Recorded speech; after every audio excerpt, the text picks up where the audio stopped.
My dad said it was just dinner, but I could feel it was a setup, a lesson, a warning. I was right, but not in the way he thought. Noah could tell from the way his dad leaned on the doorframe, arms crossed, eyes unreadable, that this wasn't just about dinner. "You're having dinner with someone Friday," his father said. No explanation, no invitation, just a directive, like a doctor prescribing a dose of something bitter but necessary. A friend of mine from before. At 17, Noah had already learned to interpret his father's silence better than his words. The past few weeks had been colder than usual. Ever since Noah had come out, not in a dramatic way, just a quiet confession over coffee to his mother, things had shifted. His mom cried softly. His dad had said nothing at all, but he started slamming the doors more, started sitting on the porch alone, started acting like Noah had become a stranger in his own house. And now this dinner.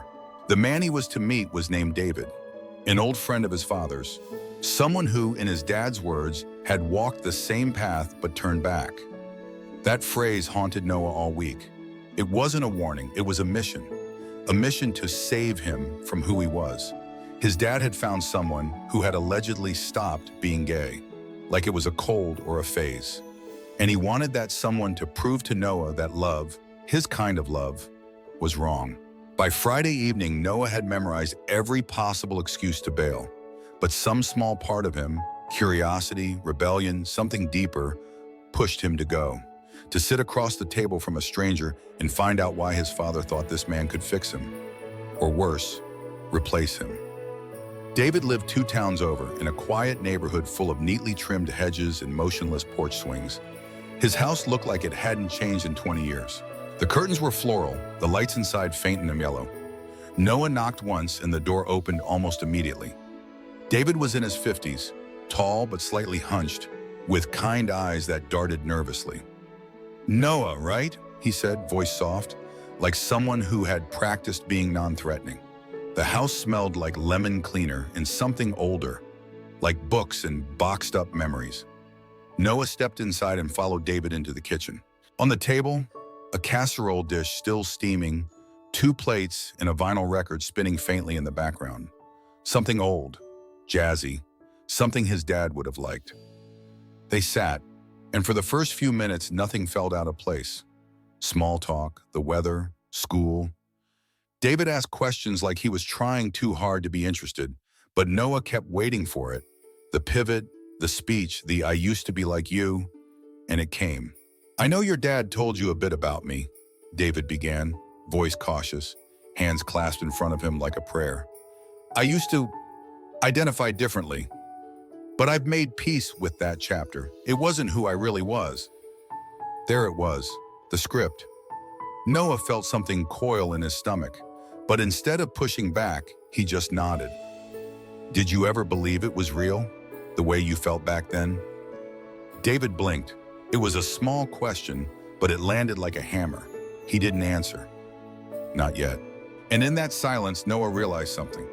This dinner wasn't going to be a lesson in shame. It might just be something else entirely, something neither of them expected. If someone ever tried to fix you or turn your identity into a phase, what did you do? Tell me in the comments. Don't forget to subscribe for more stories where truth breaks through silence. David served the casserole in silence, carefully scooping a portion onto Noah's plate like it mattered. Like appearances still held power.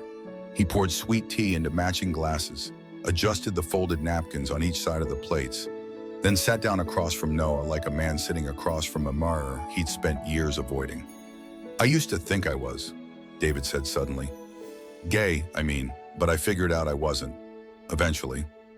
He added a forced chuckle, the kind that sounded like a page being read out loud, not lived. Noah took a bite, not of the food, of the lie. "What changed?" he asked, keeping his tone light, curious, respectful, playing along the way his dad probably hoped he would. "Was it therapy? Religion?" David flinched ever so slightly. "Faith helped, and time. Distance, I chose a different life." "A straight one?" Noah said, not mocking, but not hiding the weight of the question either. David nodded. "Yes, one with less confusion." Noah looked around the house.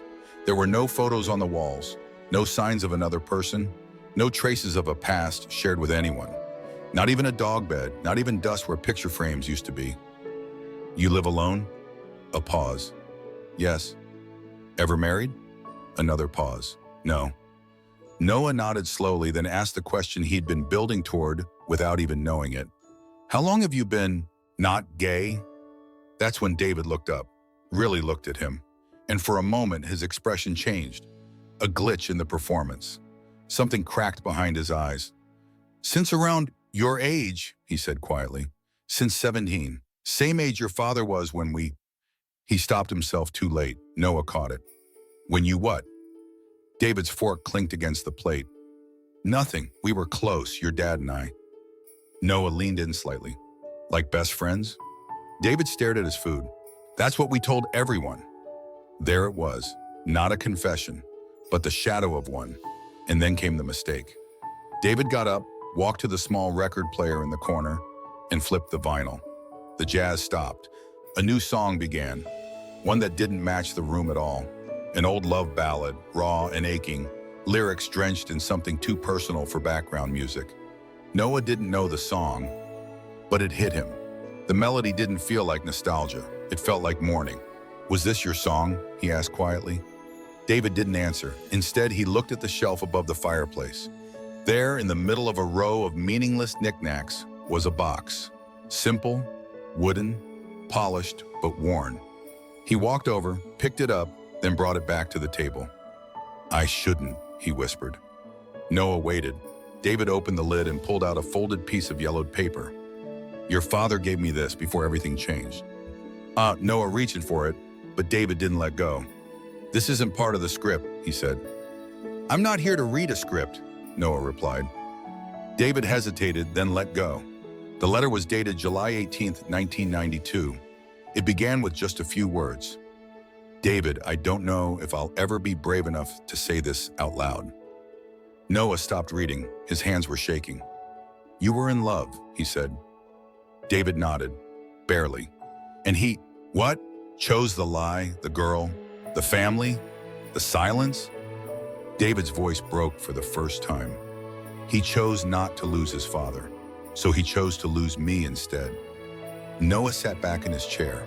His throat burned, because this wasn't just some man who used to be gay. This was someone who'd been erased. By fear, by someone who shared his blood. Noah read the first line again.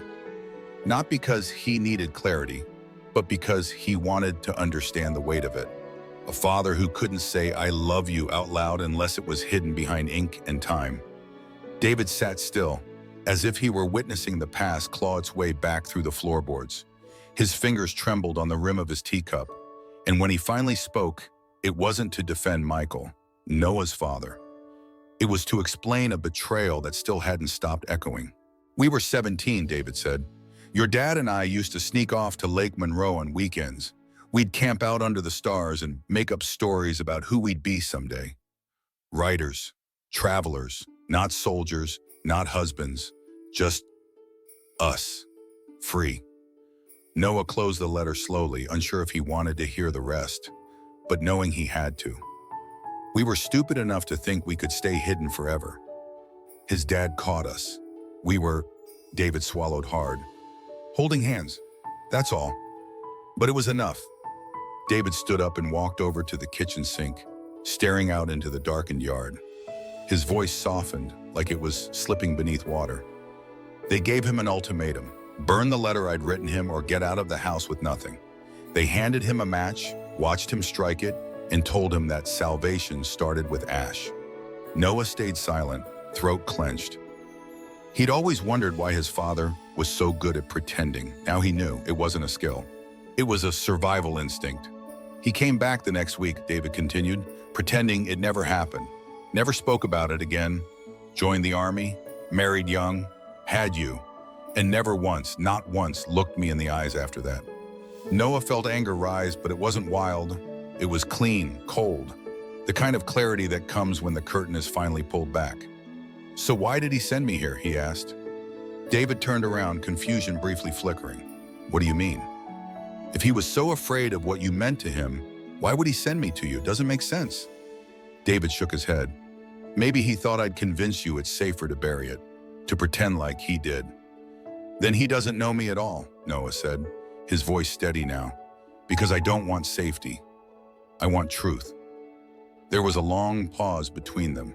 Not silence, but something thicker. And then David did something that changed everything. He went back to the box and pulled out a second envelope. This one sealed. Pristine, newer. I wrote this last year, David said. I never meant to send it, but I kept it for the day someone asked the right questions. He handed it to Noah. On the front, written in careful block letters, to Michael, if you ever come back. Noah didn't open it. He didn't need to. The weight of it was enough. I think, David said, he's still trying to rewrite the past through you, hoping you'll pick a different ending. One he never had the courage to fight for. Noah stood. For the first time that night, he didn't feel like the child in the room. He looked at David, not with pity, but with something closer to forgiveness. Thank you, he said. David looked surprised. For what? For telling the truth, even after 30 years of not being allowed to. As Noah walked to the door, David stopped him with one last question. Do you hate him now? Your dad? Noah hesitated, then shook his head. I think I finally understand him, and that's worse. The drive home felt longer than it was. Noah gripped the sealed letter in his pocket like it was pulsing, like it was alive. The streetlights flickered past the windshield like brief flashes of judgment. And by the time he pulled into the driveway, the porch light was still on, as if his father had been waiting. Noah didn't hesitate. He walked straight inside, shoes still on, heart still braced. His father was at the kitchen table, same spot as always, nursing a cold beer and scrolling his phone like it held the answers to questions he'd never ask aloud. He didn't look up. How was dinner? He asked casually like they'd just gone for burgers. Noah didn't sit.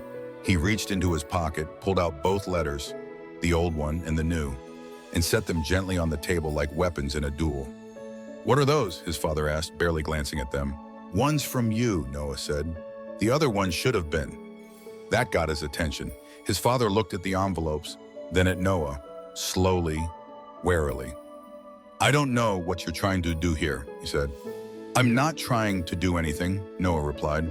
I'm just done pretending I don't see the silence you've been living in. A muscle in his father's jaw twitched. Noah continued, voice low but firm. David didn't convert, he didn't heal, he just survived, alone for 30 years. Because you left him behind and built this house with bricks made of shame. That's enough, his father snapped. No, it's not, Noah said. It's not even close. His father stood, knocking the beer over. Foam pooled onto the table like a slow leak of all the things he couldn't say. I was 17, he said. 17. You think I had a choice? You think I got to decide who I was? No, Noah said, but you decided who I had to be. The room went still, the air heavy. I didn't send you there to be hurt, his father said after a long pause. I thought maybe if you saw what could happen. What did happen? Noah cut in. You think I'm scared of being alone? I already am. I live in a house with a man who looks through me every day. His father's hands curled into fists, not in rage, in collapse. He was my best friend, he muttered, and I failed him. Noah nodded. You did. They stood in the kitchen, neither moving, the letters between them like ghosts. Finally, his father reached down and picked up the old one, the one David had kept all these years. He opened it slowly, read the words written by a version of himself long buried. The room changed. He sank into the chair, letter still in hand, and stared at it for a long time. His eyes didn't tear up, but something in them broke open. I wrote this the night before I enlisted, he said. My dad said if I didn't leave town, he'd drag me to church and never let me out again. I was scared, so I ran. And you never looked back, Noah said. His father shook his head. I looked. I just didn't know how to turn around. Noah sat across from him, not in anger now, not in judgment, but in quiet expectation. After a moment, his father picked up the second envelope, the one from David. He didn't open it, he just held it. Did he say anything else? Yes, Noah said. He said he never stopped. His father's face collapsed inward, and for the first time in Noah's life, he didn't see a man who was angry or cold or proud. He saw a man who had been grieving since he was 17, a boy who had followed orders and never came home. And maybe now, just maybe, he had. The letter sat between them like a final heartbeat, quiet, sealed, waiting. Noah watched his father's hands tremble slightly as he held it. It had been 30 years since David had written those words, and even longer since Michael, the boy who became Noah's dad, had allowed himself to listen. He didn't open it right away. Instead, he looked at Noah, really looked, and for once didn't see a reflection of his own fears. He saw a young man who hadn't broken under silence, who hadn't traded truth for safety, a son stronger than he had ever dared to be. "I never told your mother," he said quietly. "I thought I could bury it, build something new. But some ghosts don't stay in graves. They live in the spaces between words." Noah didn't interrupt. "I was afraid," his father continued, "afraid that if I opened that door again, everything I'd built would fall apart." "Maybe some things need to," Noah said gently, "to make room for something better." Silence followed. Not the heavy kind this time, but the kind that felt like a window cracking open after years of still air. His father finally tore open the envelope. The handwriting was neater than he remembered, more careful, like David had written each word knowing it might be the last one ever read by the boy he once loved. "Michael, if you're reading this, it means either courage found its way back to you, or it found its way to someone who reminded you of it. I never stopped hoping, not for us, but for the part of you that deserved peace. And if you can't say it out loud, that's okay. Just don't let it die inside you again. Yours always." David. Noah saw the moment it happened. Not the breaking, but the soft collapse. The shift from resistance to recognition. His father didn't cry, but something in his shoulders dropped, and for the first time, he looked smaller than life. Human. Unarmored. He stood up slowly and placed the letter back on the table. "Thank you for going," he said, "and for not pretending this didn't matter." "I didn't go for you," Noah said. "I went to see what happens when someone chooses silence for a lifetime. And I realized, that won't be me." His father nodded, not in agreement, but in surrender. Later that night, as Noah packed for his weekend away, a soft knock came at his door. His dad stood there, hesitating. "I'm not good at this," he said, "talking. I know, but I'm proud of you for not folding." Noah nodded. "You could still reach out, you know, to him." His father looked down. "Do you think he'd answer?" "I don't know," Noah said, "but maybe that's not the point." There was a pause, then a faint smile. "Drive safe." Noah did. But halfway down the road, he pulled over, opened his phone, and typed one message. Not to his dad, not to David, to himself. The truth didn't fix everything, but it broke the silence. And maybe that's where everything finally begins. If someone gave you the chance to open a door you once slammed shut, would you open it? Or would you keep walking? Share your thoughts below. Subscribe to Heart Stories for more true-to-life stories of identity, healing, and the quiet bravery of being seen.